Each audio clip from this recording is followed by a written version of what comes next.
Hey guys, welcome to the second part of this series of Python tutorials. So today we're going to go through while loops, for loops, and then we're going to make a little program that at the end you can build on yourself and have a little fun with. But first I'm going to tell you about while loops. Let's save this. While loops. In fact, I'm going to make a folder with all these examples in it. I think that's a grand idea. So basically, what a while loop does, where you start obviously with the while key command, and then you put in some kind of a statement.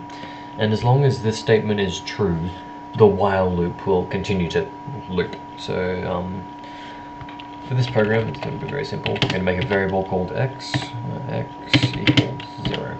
Pretty standard. So it's made a box x. This box takes integers, and I put the integer 0 in it. So while x does not equal, I think it's this in Python, does not equal 0, no, we'll make it 10. X equals x plus 1. Print x.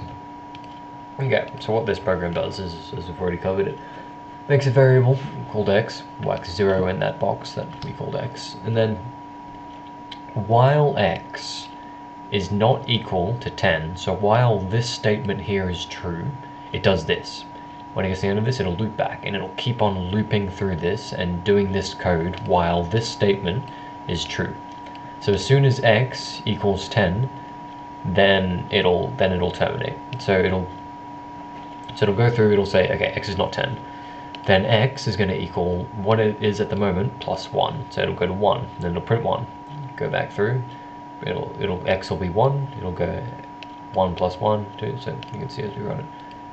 And this might, there we go. So yeah, so you can see there, goes through, x is 1, plus 1, prints, and then it'll go all the way, and then x will finally equal 10, and then it'll break out of this while loop, and the program will terminate. So yeah, while loops can be used for all kind of handy things, like keeping your program running. If you remember this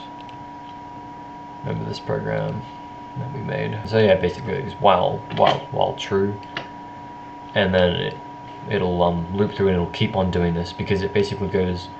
In Python, you got these things called booleans, and a boolean is a value that'll either be true or false. So you can you can make boolean variables. So x is true, and then x is a boolean, and it's true. So yeah, this will just keep running because obviously while this statement is true, and put in true, then it'll keep running. And unless you might even just be able to go like that. No. Okay, yeah. So true. And then if you want to make the program terminate, you can say, just resize this. Yeah. You could go, so yeah, if you wanted some way for the user to be able to terminate the program, you could go elif x equals anything.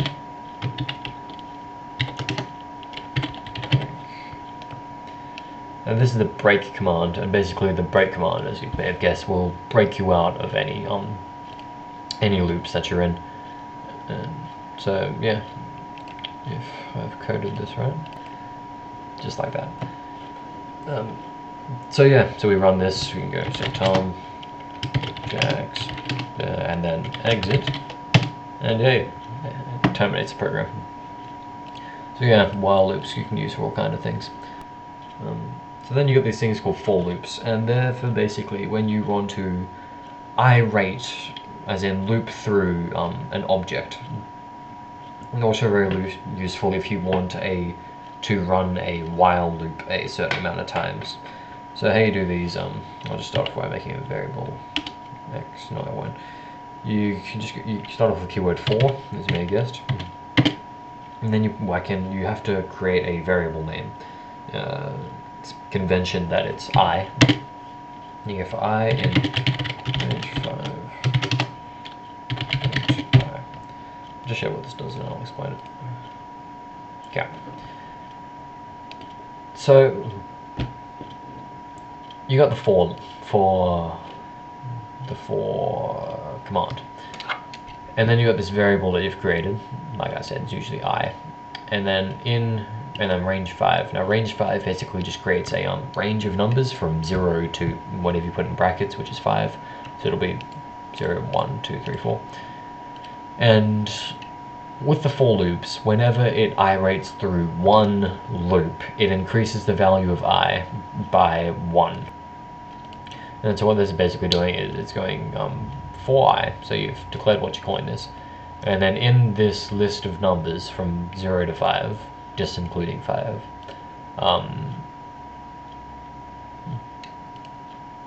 add 1 to I every time you go through. So it'll go, 0, 1, 2, 3, 4, 5. You can also iterate through strings, which is pretty handy. So if you go, say, x, everyone's favorite variable name, equals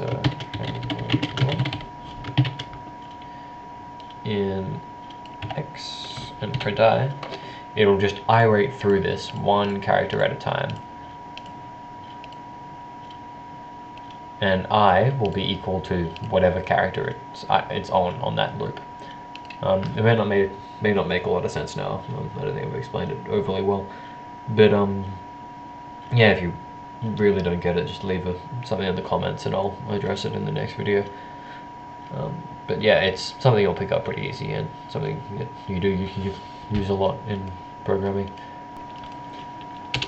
Okay, so I'm going to teach you about one more thing. And we're going to use that along with everything else we've learned except for, I think, for loops, to create this simple game that you can have a muck around with, and then afterwards, yeah, I'd highly encourage you to take out things you don't like, make it better, change it in whatever way you think you can. But yeah, the thing about Python, right, is a lot of the times when you're coding, for a lot of the functionality of your code, it's already been written by someone, because chances are they've made a similar program to you. So instead of creating this massive big chunk of code to generate a random number, someone else has already written that, and it's been integrated into what's called the Python library. And you can import these big chunks of code into your code, right, with the import command. Go at the start of your code. You go import random. So that imports a module called random, which has got all these big chunks of code that do certain things.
Just double check how it works.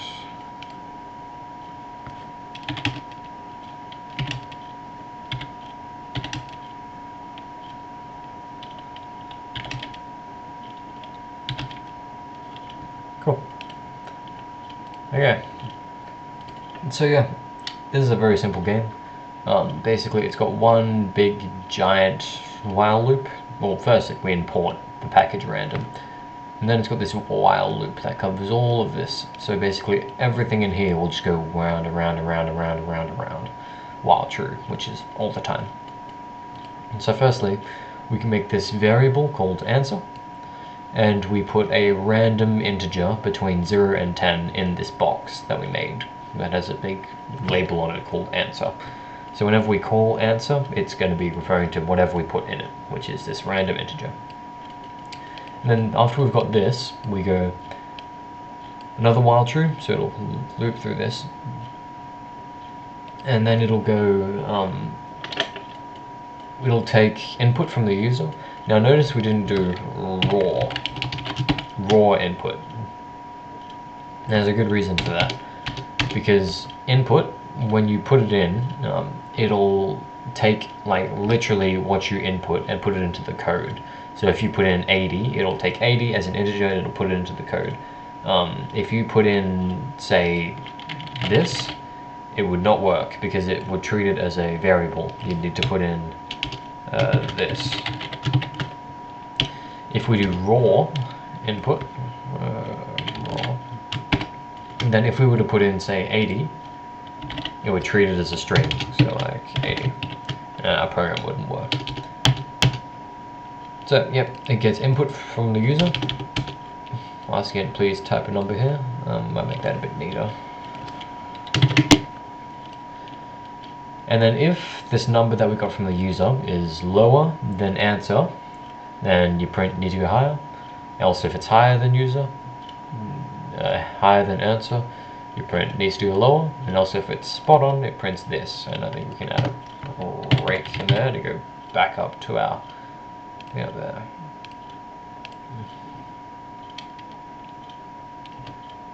Okay. So so far it's imported random. It's initiated this while loop. It's already got the answer just sitting there in the memory, and then it's got to here. And then you go, well, okay. So say I want type a number here, 50. Gets to here. Nope. Number is not higher than answer because we put in 50, and answer is some number between 0 and 10. Then it gets to here, yes, number is bigger than answer, so we print that. Yep, we go, say 1. Higher, 2, about 7.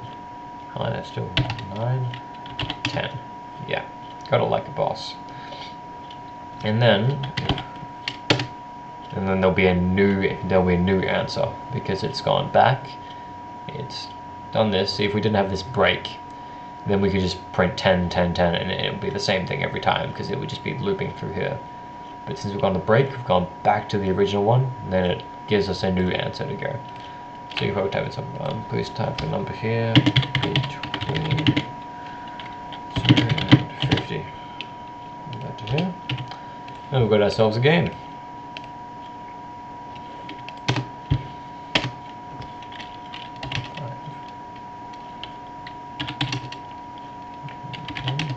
Ooh, 20, 19, 10, 11, 16. Okay, so I think that's going to finish it up for today's tutorial. You can do a lot of things with this to make it better.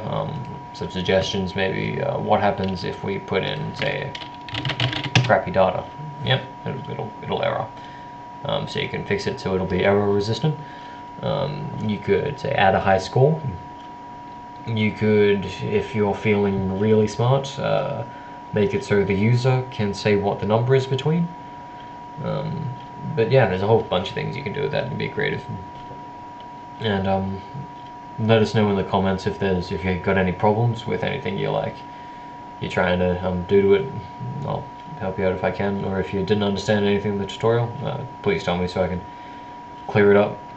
Because yeah, $10 there are other people who didn't understand it either. And see you next time.